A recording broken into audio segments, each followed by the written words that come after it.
Par quoi ça a commencé? C'est ce que vous vous demandez? C'est ce que vous aimeriez bien savoir? Par quoi ça a commencé?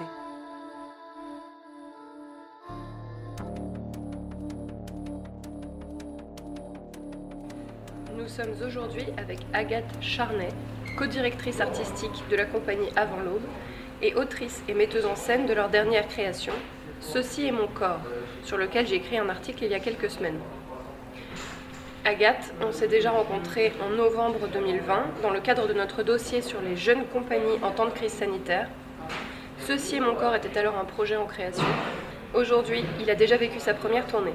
Entre-temps, tu as pu bénéficier de plusieurs bourses et aides à l'écriture pour faire aboutir ce texte. Alors, est-ce que tu pourrais nous raconter un peu les étapes entre l'idée d'origine et puis le spectacle final? Oui, c'est un texte que j'ai commencé à écrire en confinement, ce qui est un peu cliché, mais qui était déjà dans ma tête depuis très longtemps. C'est l'idée d'écrire sur le corps. Et c'est même un texte pour lequel j'ai fait un mémoire de recherche à l'EHESS en sociologie du genre, parce que je savais que je voulais écrire autour de cette thématique-là et j'avais envie d'avoir une approche aussi universitaire et académique avant de m'emparer de ce sujet.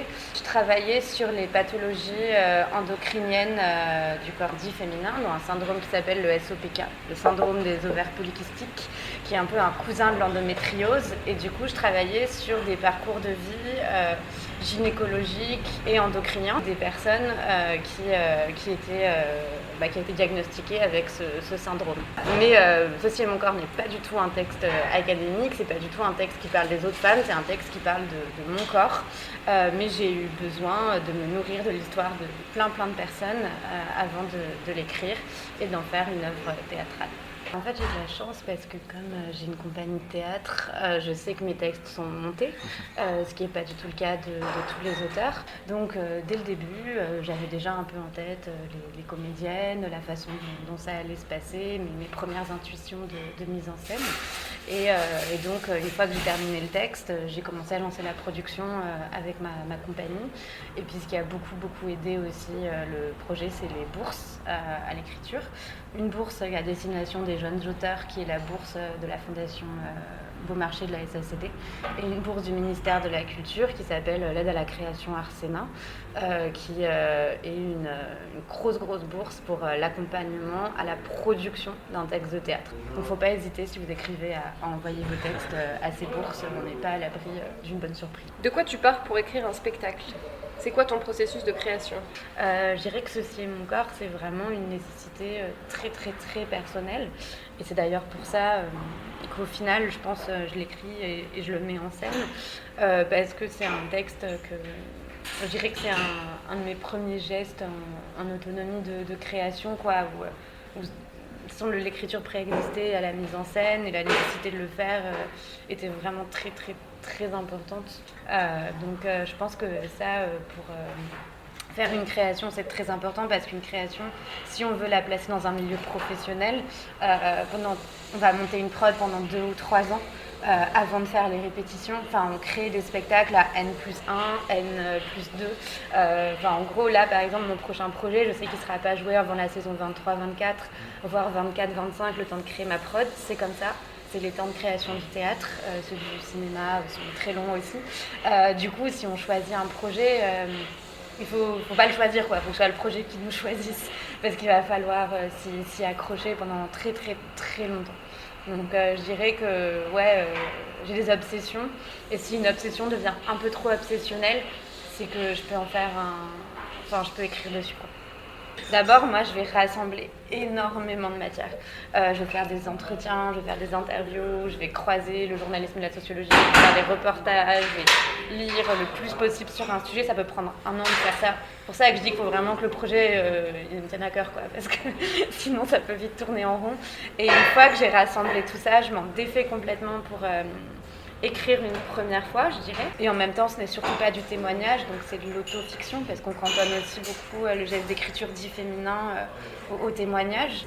Et pour moi, le théâtre, c'est génial, parce que je m'en défais doublement, voire triplement, vu que je le confie à une équipe. Alors, il y a les comédiennes, mais il y a aussi toute l'équipe artistique et technique.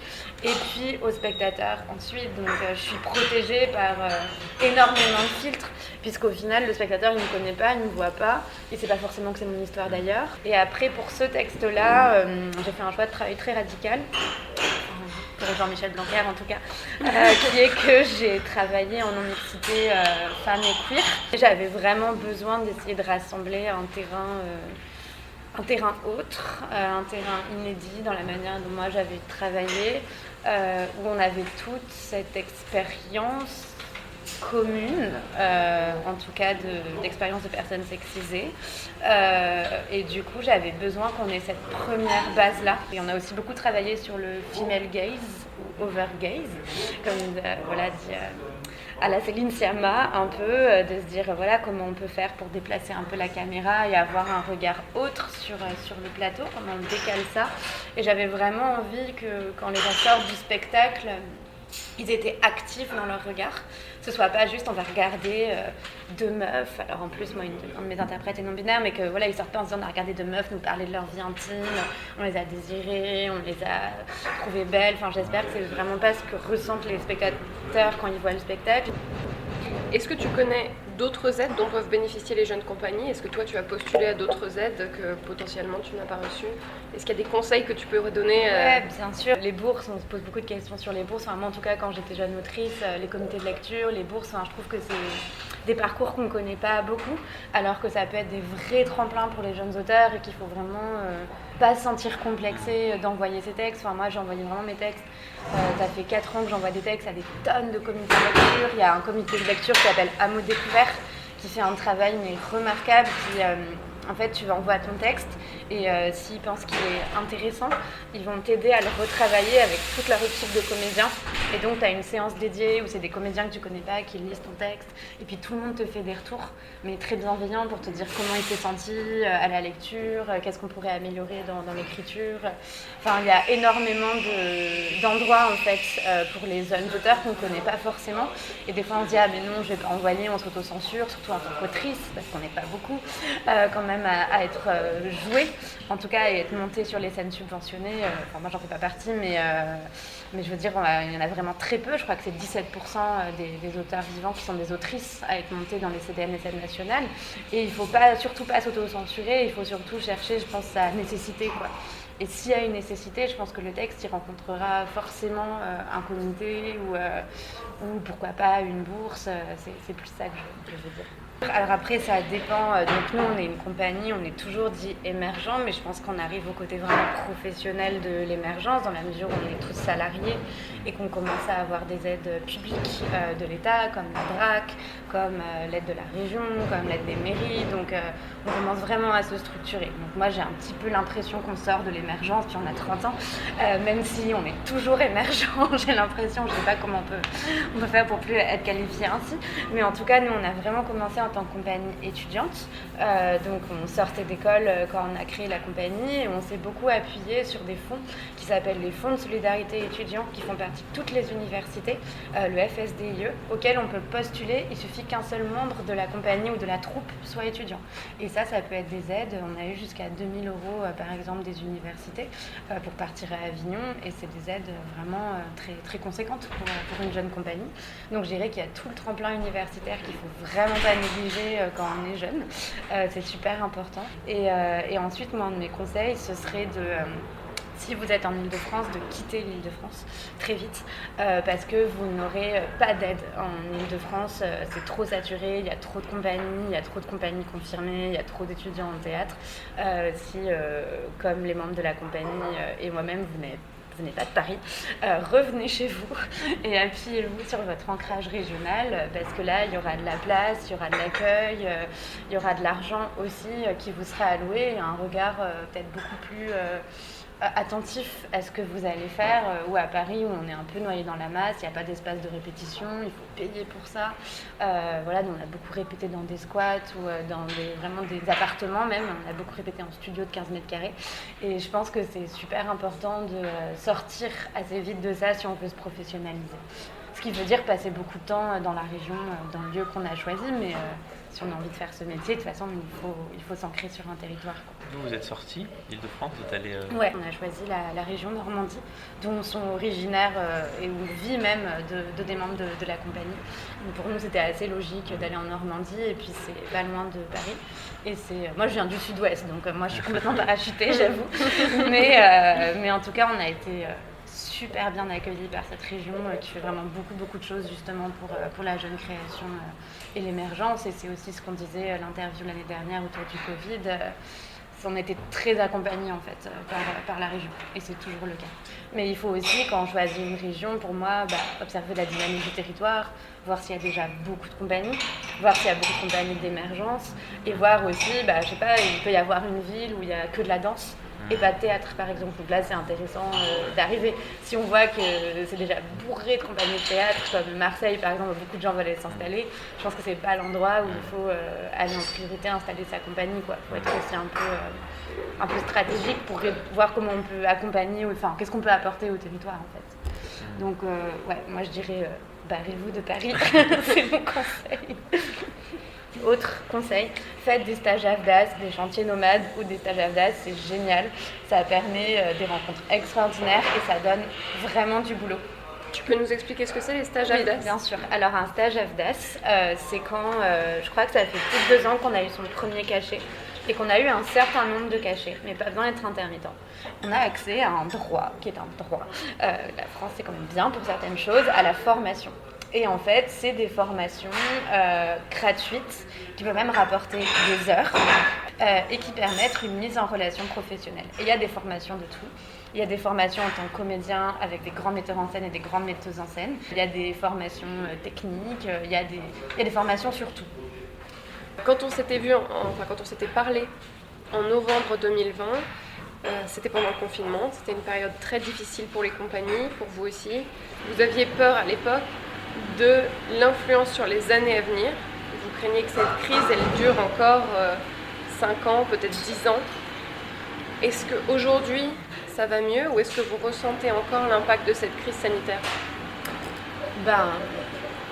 L'impact de la crise, c'est sûr qu'on la ressent toujours de plein fouet. Et je pense que la première chose, c'est la fréquentation, le lien avec le public, qui a été complètement perdu. Alors bien sûr, il y a des lieux qui ont réussi à redémarrer, mais il y a aussi des lieux qui ont perdu tout leur public et tous leurs abonnés. Et ça, on s'en rend compte dans n'importe quelle salle.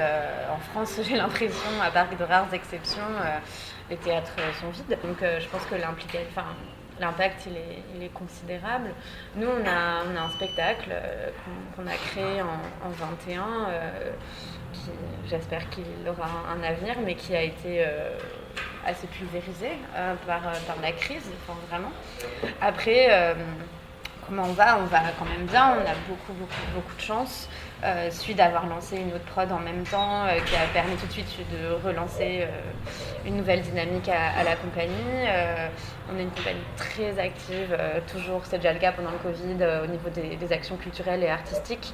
Donc ça, c'est vraiment quelque chose qui nous assure une pérennité de salaire et puis qui nous donne une activité et donne un sens à notre métier aussi. Encore une fois, être dans une région et être actif dans cette région, c'est très important pour créer un maillage de solidarité. Et d'une manière générale, j'ai l'impression qu'une des solutions pour s'en sortir, c'est vraiment de sortir d'une logique concurrentielle et être dans une logique d'entraide, dans une logique de collaboration.